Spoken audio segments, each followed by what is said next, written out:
오늘은 뉴스 기사 몇 개만 간단히 보도록 하겠습니다. 제가 그 전체적인 걸 쭉 훑어볼 만한 시간이 없었거든요. 그래서 오늘 새벽에 일어나서 기사 몇 가지 하고 지표 몇 가지를 좀 봤는데, 간단히만 거론하고 끝내도록 하겠습니다. 오늘은 S&P 500 지수하고 다우 지수 혼조세로 끝났는데, 이번 주에 그래도 주가 지수 자체로는 좀 미국 지수들이 괜찮았죠. 그래서 내려온 거를 다 커버했습니다. 지금 보시면 내려온 걸 커버하고 지금 다시 고점으로 올라섰죠. 상황이 해소된 거는 없어요. 원자재 가격을 보면 뭐 유가는 뭐 정신없이 위로 달려가고 있고, 하물며 구리도 이미 한번 보여드렸지만 상당히 많이 올라왔고, 이게 재고가 쌓이면서 올라가는 게 아니고 지금 빠지면서 올라가고 있기 때문에 이게 지금 멈춘 건지 위로 더 올라갈 건지에 대해서 판단이 모호한 상황인데, 추세적으로 조금 더 올라가지 않을까 그런 생각을 하고 있습니다. 그 다음에 이런 부분 때문에 인플레이션 압력이 점점 좀 수그러들 거라고 하반기에 예측했던 것들이 약간씩 어긋나서 속도가 떨어지는 데는 시간이 걸리지 않겠는가. 채권 수익률 또 위로 굉장히 빨리 올라가고 있습니다. 이게 지금 조정이 끝난 건가 이런 생각을 좀 하게 만들기는 합니다.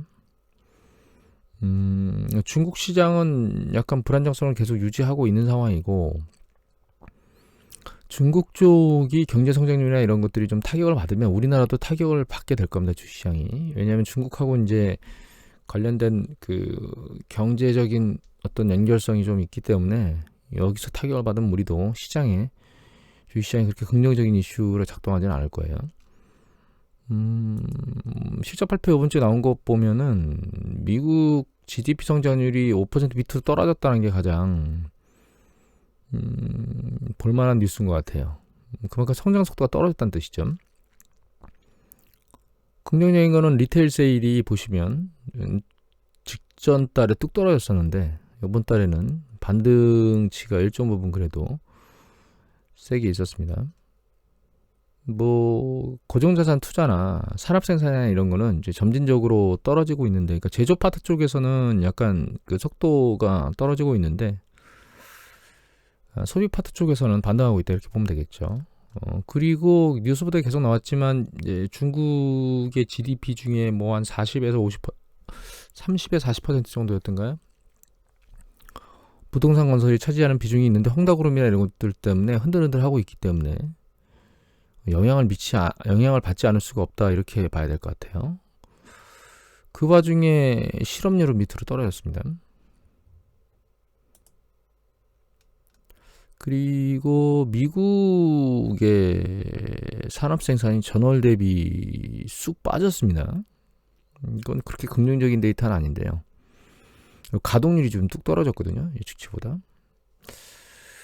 내적 공장 가동률이나 산업 생산이 떨어졌는데, 이 부분이 수요에 대한 수축이냐, 아니면 요즘에 인건, 그러니까 사람 고용이나 이런 부분에 내려진 문제가 있죠. 그런 부분의 문제인 거냐라고 하는 부분은 좀 지켜봐야 될 것 같고요. 그 기사를 제가 찾아보지를 못해서 그 얘기는 답을 못 드릴 것 같고,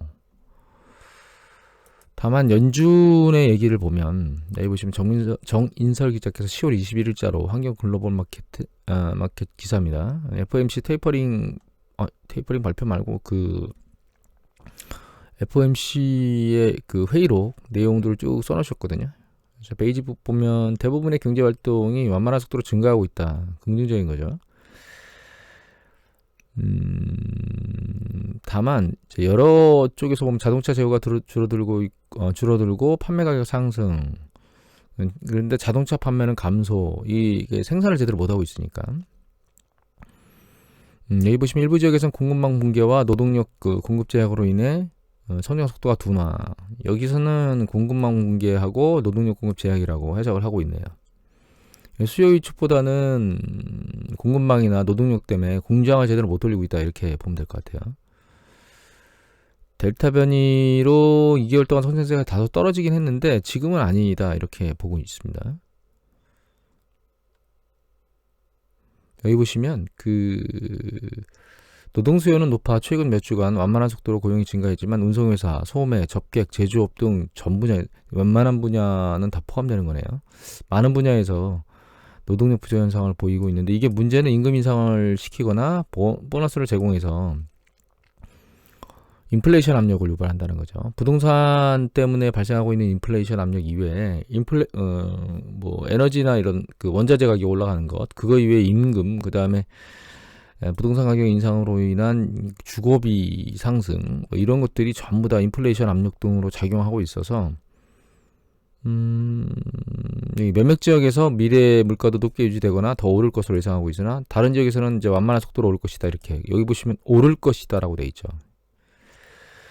그래서 인플레이션 압력이 일정 부분은 빠른 속도로 떨어지지 않을 것 같이 보이는데, 문제는 이것 때문에 결과적으로는 추구 전락 속도가 빨라질 수 있다라고 하는 부분이 문제인 거죠. 지금 주식시장이 이렇게 막 흔들리고 있는 게 인플레이션 압력에 대한 부분도 있지만, 사실 가장 큰 압력은 테이퍼링하고 금리 인상 쪽에 무게가 있다고 봐야 되거든요. 근데 그게 지금 속도가 빨라질 거라고 느끼는 흐름들이 나오고 있는데, 주식시장의 조정이 끝났다라고 생각하기에는 좀 너무 이른 생각 아닌가? 이런 생각을 해보게 됩니다. 그 다음에 이거는 미국의 LA항이나 이런 쪽에 지금 컨테이너가 해소가 안 돼가지고 들어오지 못하고 있는 화물선들이 막 바다에 떠 있는 화물선들이 많고, 이런 것들을 보여주는 거거든요. 예전에 보여드렸던 이 컨테이너 지수, 이 윗단으로 있으면 컨테이너에 들어오는 게 나가는 것보다 많은 쪽이 이쪽 위로 올라가는 거거든요. 아직 많이 쌓여 있다는 거예요. 이게 상단에서 내려오지 못하고 있다는 게. 기사를 하나 보면은, 서울신문 기사입니다. 10월 21일자고. 그래서 나이키나 이케아 진열대가 비어간다, LA 앞바다에서 화물선이 막 동동하고 있다, 이렇게 얘기를 하고 있는데, 이 중에서 우리가 봐야 될 건 이거 같아요. 주방위군이나 그러니까 방위군은 트럭 운전사나 하역 근로자로 투입할 수 있다, 이렇게. 이쪽 근로자들이 부족해서 그나마 또 물동량이 이제 빠져서 내륙으로 들어가는 항구에서 그런 부분이 시간이 더 걸리니까, 그걸 이제 주방위군을 투입해서 하겠다고 얘기를 하고 있는데, 이렇게 한다 하더라도 지금 쌓여있는 게 너무 많아서 최소한 내년 상반기까지는 이 물동량이 제대로 해소가 안 될 거다라고 얘기를 하고 있는데, 저는 사실 이 물동량에 대한 부분이 이런 부분도 또 여기 걸려 있거든요. 여기 보시면 프로겐게임블 그 P&G에서 통보를 받았는데, 내년 초에는 제품에 따라서 최대 32%까지 가격이 오를 수 있다, 이렇게 얘기를 하고 있어요. 하물며 치약, 구강청정제 이런 건 우리 일상 생활 필수품이잖아요. 그런 것들이 가격이 이제 급등한다는 거죠.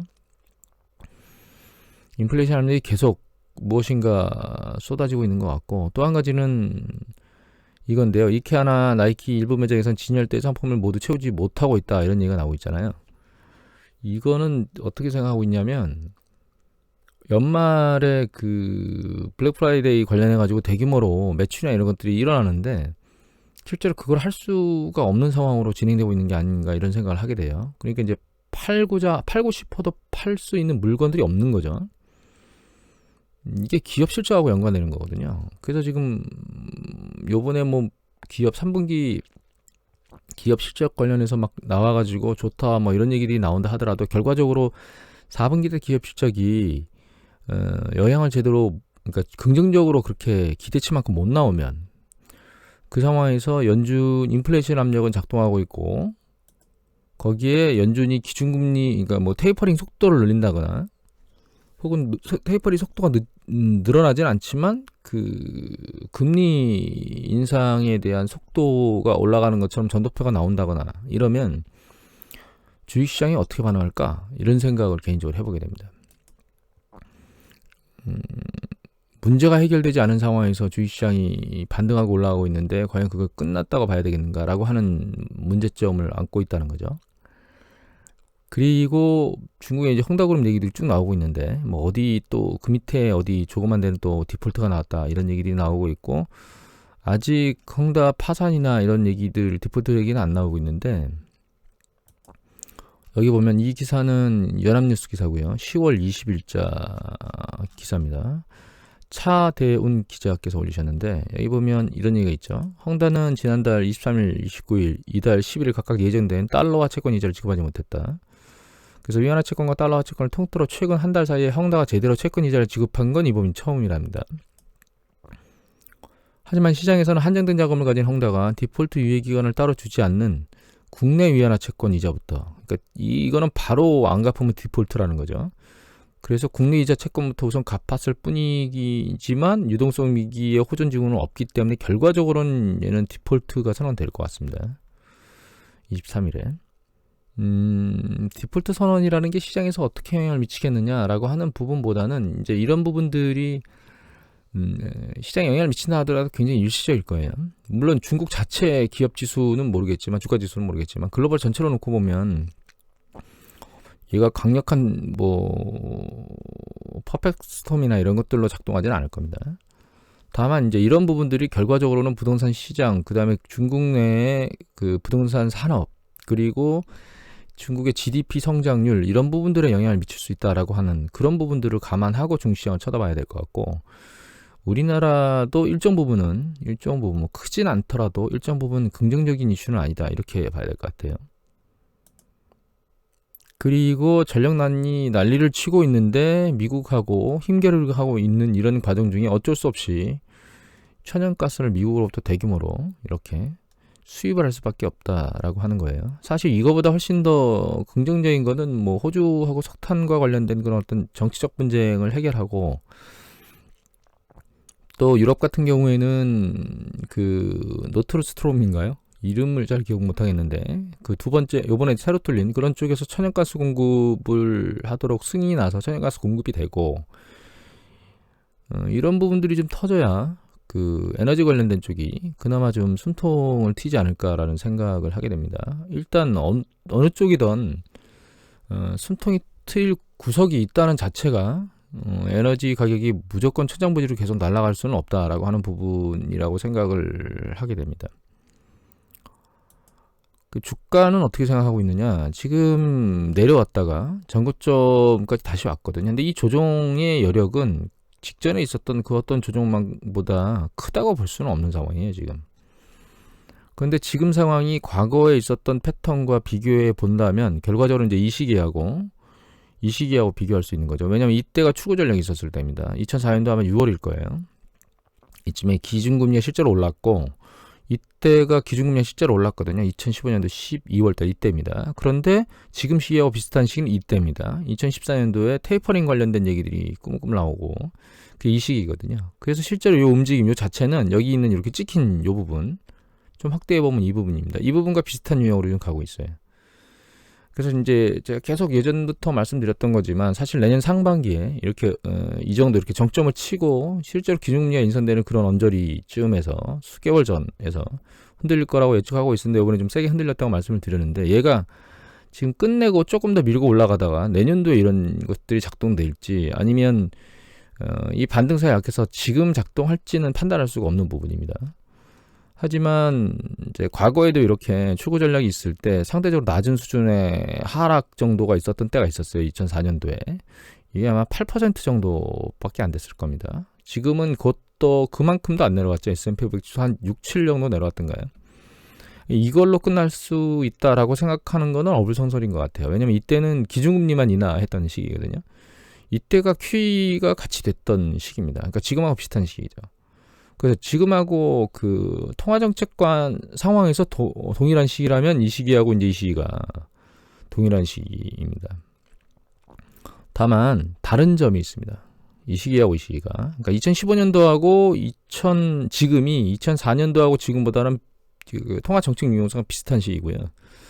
다만 그것도 다른 점이 있는데, 이거 얄디니 리서치에 나오는 그 S&P 500 지수 미국의 주가 지수 그 상단 하단 퍼배수의 위치를 말하는 거거든요. 근데 2004년도에 여기입니다.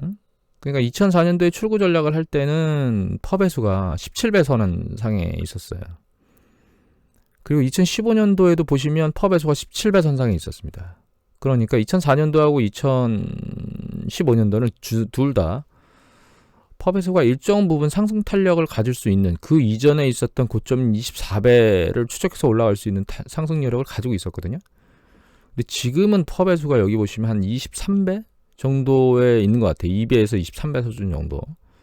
여기서 일어난다는 얘기는 향후에 여기 이후에 탄력을 받고 이렇게 쭉 올라가는 속도, 올라가는 속도가 있죠. 이 속도를 맞추기에는 그러니까 24배 수준으로 올라가는 속도를 따라가는 정도가 다지 않을까 이렇게 생각을 해야 된다는 거죠. 또 한 가지 차트상으로 보면 예전에는 추구 전략이 일어난 2004년도에는 추구 전략이 일어난 시기가 전 저점과 전 고점 한 중간쯤에 위치했을 때예요. 그리고 2015년도에는 전 고점을 일정 부분 돌파해서 좀 올라왔죠. 근데 이 이제 저점에서 여기 고점까지 올라오고 그 다음에 올라간 정도는 상대적으로 낮은 상황이었거든요. 지금은 여기 보시면 전 저점 찍고 올라와서 이게 저점 찍은 것만큼 다시 올라왔어요. 저점에서 이제 요 전고점 올라온 수준만큼 또 올라왔거든요. 그러니까 상승의 정도도 상당히 높은 수준입니다. 펍에서도 높은 수준이지만 그래서 향후 조정이 끝났느냐? 조정은 안 끝난 것 같이 저는 생각을 하고 있고요. 한번 세게 흔들려야만 조정이 끝나는데 이게 언제 세게 흔들릴 것 같냐? 실제로 이 현재 일어나고 있는 그런 조정이 끝났다고 보려면 제 개인적인 의견으로는 한 이 시기에 흔들렸던 이런 정도 수준, 그러니까 10%가 넘어서 15%까지 못 간다 하더라도 10%가 넘는 수준의 조정은 있어야 된다라고 하는 게 제 개인적인 의견이고요. 한 가지 더 보면 실제로 기준금리를 인상한 시점, 그러니까 연준이 기준금리를 실제로 올린 시점이 되면 그 올린 시점 이후에는 조정이 끝났다고 봐야 된다 이렇게 생각을 하고 있습니다. 그런 어떤 이런 흔들림이 언제 있겠느냐?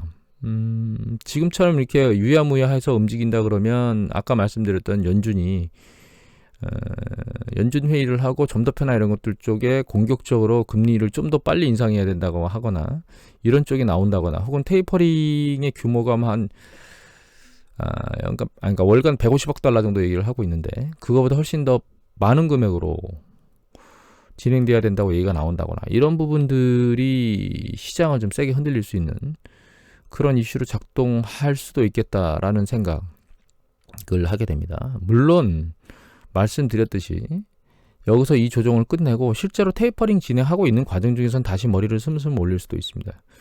그리고 일정 부분 다시 올랐다가 고점을 형성하고 내년도 이제 기준금리 인상과 가까워지면서 크게 흔들릴 수도 있거든요.